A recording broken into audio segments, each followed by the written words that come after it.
Hello दोस्तों, मैं आपका रजनीश पटेल। आप सब लोग अच्छे होंगे, स्वस्थ होंगे। आज फिर बांधो भारत की अ, एक बार फिर यात्रा में हम सब लोग चल पड़े हैं न्यूज़ की बुलेटिन देखने के लिए। आज हम आपको देश और विदेश की बहुत सारे जानकारियाँ देने वाले हैं, जिसमें से हमारे देश में कौन-कौन सी मुख्य खबरें हैं और विदेश की कौन सी मुख्य खबरें हैं, महाराष्ट्र, यूपी और दिल्ली। सबसे पहले हम दिल्ली जेपीसी की वन नेशन वन इलेक्शन की बात करते हैं, जिसमें जेपीसी कमेटी तैयार की गई है। इसमें सबसे पहले सांसद एक मत न हो तब बनाई जाती है जेपीसी। इसकी जांच के बाद क्या होगा, one nation one election bill के इसके बारे में हम आपको बताने वाले हैं। एक देश एक चुनाव के लिए संसद में पेश हुए बिल की समीक्षा के लिए ज्वाइंट पार्लियामेंट्री कमेटी जेपीसी बन चुकी है।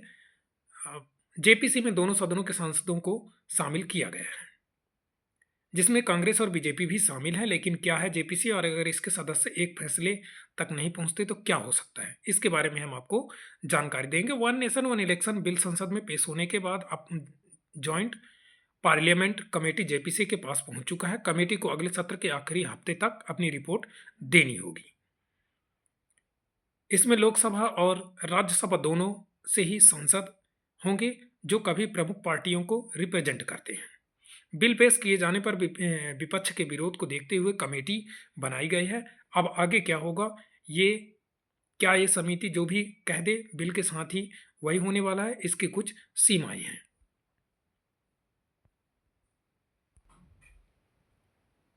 जेपीसी क्या है और इसकी भूमिका क्या रहेगी, ये भी हम आपको बता दें।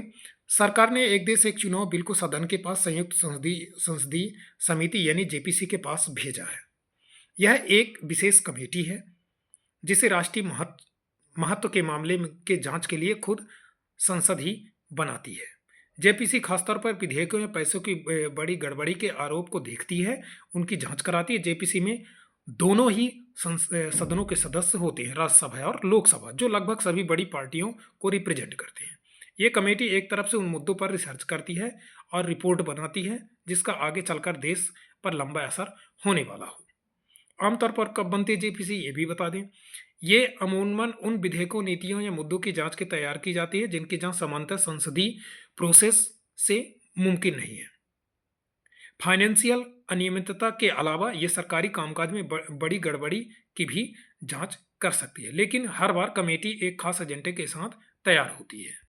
लेकिन हर बार कमेटी एक खास एजेंडे पर तो तैयार होती है और उसे उसकी जांच तक सीमित रहना होता है। लेकिन क्या है कि फिलहाल एक देश एक चुनाव पर जांच कमेटी बनी है, इससे मामले के महत्व का पता लग जाता है।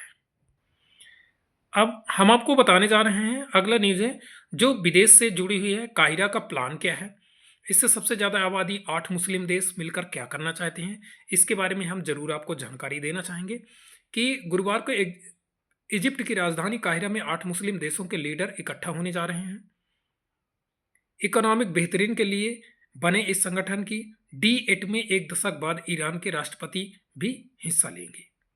अब इस तक मिस्र और ईरान के खराब संबंधों के चलते संभावना नहीं हो सका था। माना जा रहा है कि आर्थिक मुद्दों के अलावा इनके एजेंडे में मिडिल ईस्ट की खदबदाहट भी होगी। 8 मुस्लिम देशों के ग्रुप एग्जिट में भी मीटिंग हो रही है। पाकिस्तान और बांग्लादेश, इसमें कई देश, तुर्की और ईरान जैसे देश भी इसमें हिस्सा लेंगे।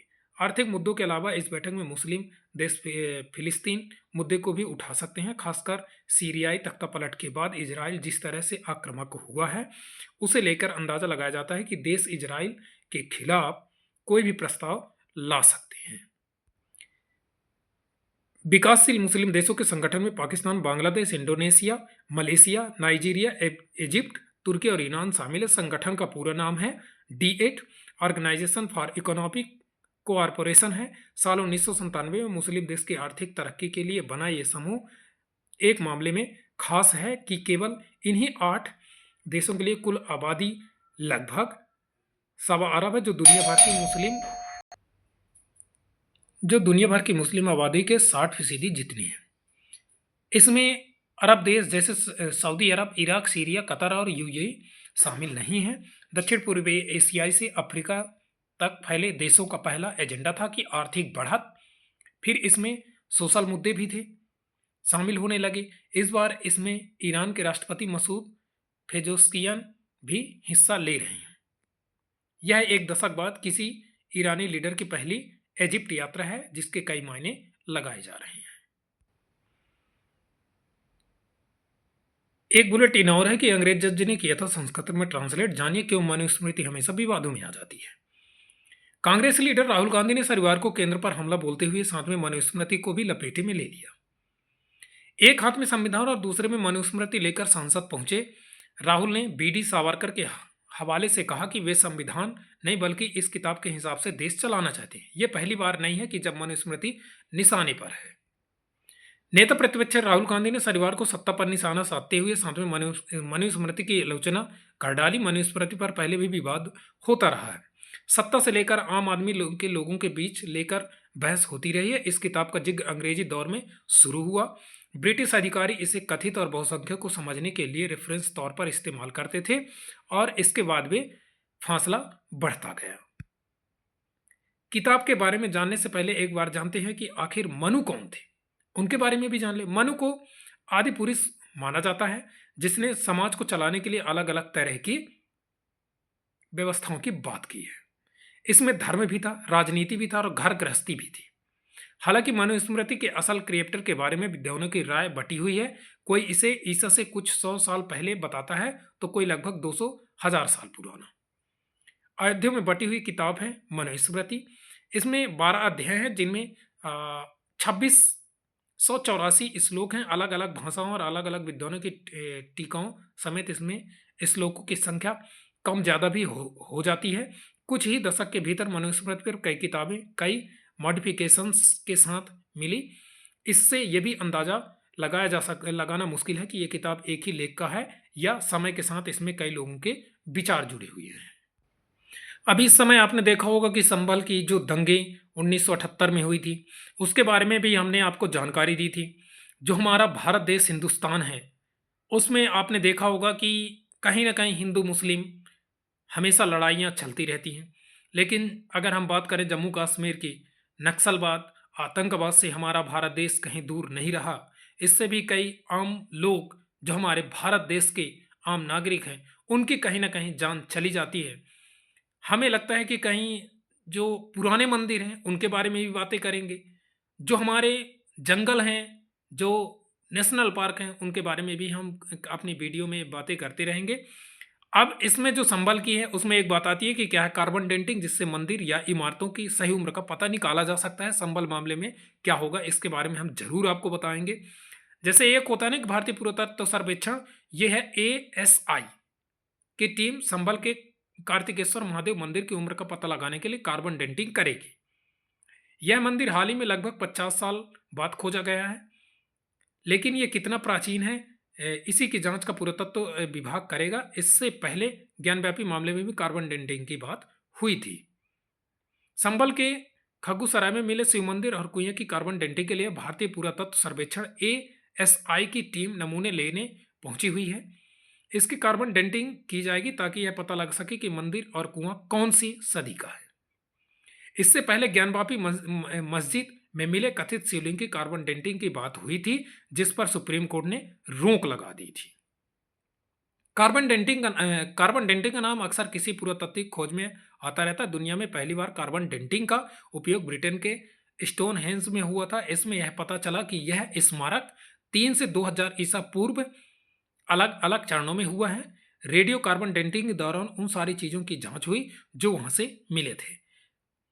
इससे उसके बनने के समय का अंदाजा भी लगाया जा सकता है। इसके बाद से कार्बन डेटिंग होने लगी। भारतीय पुरातत्व विभाग ने इस पर काफ़ी काम किया और हजारों साल पुरानी हड़प्पा और मोहनजोदड़ो की सभ्यता को भी खोज निकाला। लेकिन कार्बन डेटिंग पर तब खूब चर्चा हुई जब राम मंदिर विवाद में इसका काम सामने आया।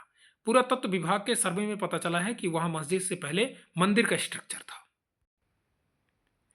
साथ ही लगभग 3000 साल पुराना इतिहास भी बता दिया गया कि सर्वोच्च न्यायालय ने लगभग राम जन्मभूमि पर फैसला सुनाते हुए पुरातत्व विभाग की रिपोर्ट का भी जिक्र किया है। फिर ज्ञानवापी में इस प्रोसेस को अपनाने की बात हुई थी, लेकिन सुप्रीम कोर्ट ने इस पर रोक लगा दी। अब संभल मामले में एक बार फिर कार्बन डेटिंग की एंट्री हो चुकी है। हमने आपको संभल की जो दंगे थे उनके बारे में भी आपको अच्छे जानकारी दी है। लेकिन ये जो डेंटिंग की प्रक्रिया उसके बारे में हमने आपको बता दिया। अब ये जो कार्बन डेंटिंग है इससे क्या होता है ये भी हमने आपको बता दिया। एक और बताने जा एक न्यूज़ और हम आपको मुंबई से है जो क्यों अर्बन नक्सलवाद से निपटने के लिए नया कानून लाने की कोशिश महाराष्ट्र सरकार कर रही है। महाराष्ट्र के मुख्यमंत्री जो अभी-अभी देवेंद्र फडणवीस ने बुधवार को शीतकालीन सत्र के दौरान कहा कि महाराष्ट्र विशेष सार्वजनिक सुरक्षा विधेयक पेश किया, बिल को जॉइंट सेलेक्ट कमेटी के पास भेजा जाएगा, जहां से इसे एक बार फिर मानसून सेशन में रखा जाएगा। बिल को अर्नब नक्सलिज्म की काट बताया जा रहा है, लेकिन इस पर ही भारी विवाद भी महाराष्ट्र की सरकार अर्बन नक्सल से पार पाने के लिए कानून ला सकती है। स्पेशल पब्लिक सिक्योरिटी एक्ट 2024 नाम से यह बिल हाल ही में महाराष्ट्र विधानसभा में पेश किया गया है। इससे पहले जुलाई में भी यह प्रस्ताव दिया गया था, जो खारिज हो गया। अब देवेंद्र फडणवीस का कहना है कि बात न बनने पर वे इसे वापस मानसून सत्र में लाएंगे। जाने क्या है वे बिल जिसका बार बार हो रहा है विरोध, और ये क्या अर्बन नक्सलिज्म जिसे खत्म करने की कोशिश में है महाराष्ट्र सरकार। क्या है ये विधेयक? यह बिल सरकार को किसी भी संदिग्ध संगठन को गैरकानूनी घोषित करने का अधिकार देता है। इसमें 4 तरह के अपराधों के लिए किसी को सजा हो सकती है। गैरकानूनी संगठन का सदस्य होना चाहिए, सदस्य न होते हुए भी उस संगठन के लिए पैसे इकट्ठा करना, गैरकानूनी संगठन का प्रबंधन या उसकी मदद करना, गैरकानूनी गतिविधि में लिप्त रहना आदि।